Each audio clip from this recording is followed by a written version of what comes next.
All right, welcome to another week in Studies in Gospel of Mark. We are going to be looking at Mark chapter 11, verses 27 to chapter 12, verse 12. There's two different accounts or two different stories that are taking place here. The first is the questioning of Jesus' authority. This is found in Mark chapter 11, verses 27 to 33, and is also found in Matthew and Luke as well. It's a continuation, really, of the clearing of the temple and the fig tree parable. The religious leaders are upset at Jesus for clearing the temple, and they ask him really two questions, or one, depending on how you interpret it. By what authority are you clearing the temple and speaking against their authority? And the second is, who gave you that authority? So really, the key question is, where is your authority coming from? And so Jesus, knowing their intent and their hearts, counters with another question. John's baptism, was it from heaven or from men? And the phrase from heaven may sound a little strange to our ears, but to pious Jews, they did not even like to say the name of God. So we see this more in Matthew, but it's here in Mark as well, where instead of using the name God or the word God itself, they will say heaven as a substitute. So really they're asking, was John's baptism from God or from men? If from heaven or from God, then why don't you listen to John? John said that he was the Messiah. Um, if it's from men, then if they say anything, they would offend the people, and they were afraid of the crowds. And so their answer was simply, we don't know. And in looking at the other accounts in Matthew and Luke, we see that they did not say that John's baptism was from God, only that the people believed that John's baptism was from God, because John was critical of a lot of their teaching as well. So their response, we don't know, was really just because they were afraid of the people. They had an answer. On the other hand, Jesus says, if you're not going to answer that question, because by saying we don't know, they were really just avoiding the question altogether. By not answering their question, he said, well, I'm not going to answer the question either. So in a way, he was answering it. John's testimony about Jesus was his answer, that he was indeed from God. That does not end the conflict. In fact, Jesus ramps it up, because then he tells them the parable of the tenants. It's one of the most condemning parables in Jesus' ministry, and it is very pointed and directed. It's found in Matthew and Luke as well.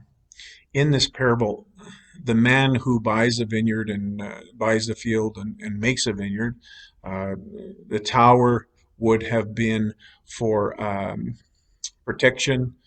The pit would have been where the juice would have been gathered, and so he prepares everything for this vineyard.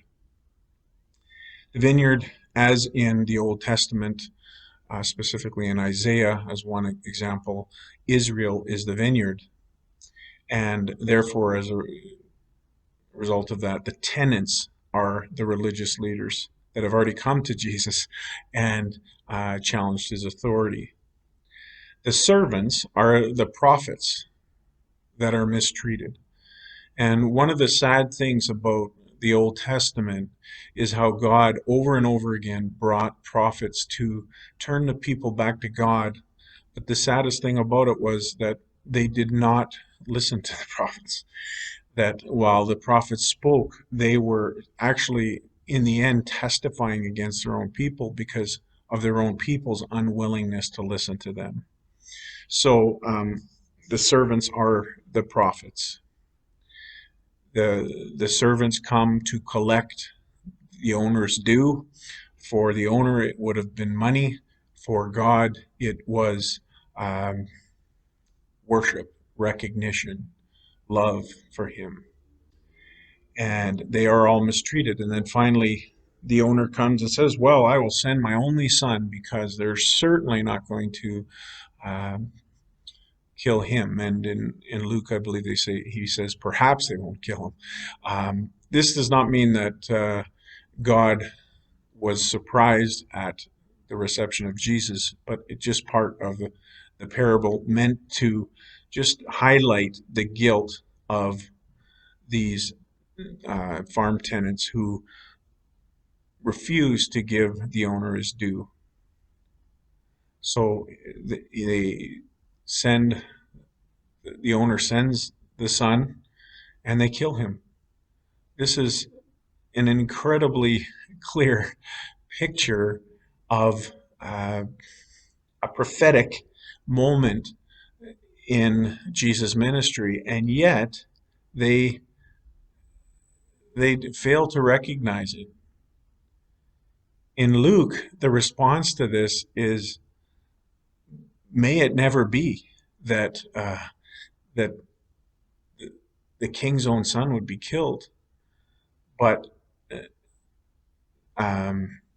it is a sad reality of what was about to happen, and it was the truth. In Matthew, it's actually the enemies that respond to kill the tenants. That's one difference. But whatever the case may be, the general gist of the parable is exactly the same in all cases. The religious leaders recognized themselves as being attacked. But before that, Jesus quotes, ironically enough, from the same psalm that the people had praised him with just a few short days ago on the triumphal entry on that Palm Sunday, that very first Palm Sunday. The same Psalm 118, where earlier they had said, blessed is he who comes in the name of the Lord. Now Jesus quotes further on in the psalm, the stone the builders rejected has become the capstone. And there is a profound irony in this and a sad truth about human nature and about the willful blindness, especially of the religious leaders.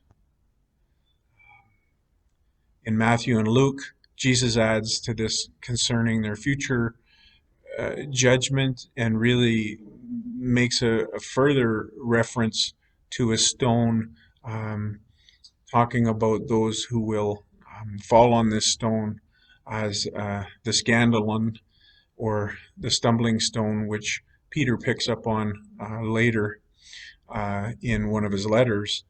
But again, the outcome is exactly the same. All three gospel writers make it very clear that the religious leaders recognized at once that this was a parable against them and immediately tried to arrest Jesus, try to look for a way to kill him, but they're afraid of the people.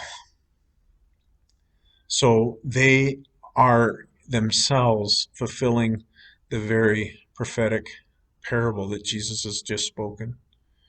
And it shows just how blind we can be. And so it's a difficult lesson, but we see the truth of God's word being fulfilled in ways that surprise us, even by being fulfilled by the actions of God's enemies. And so that's the study for this week. And we will talk to you again next week.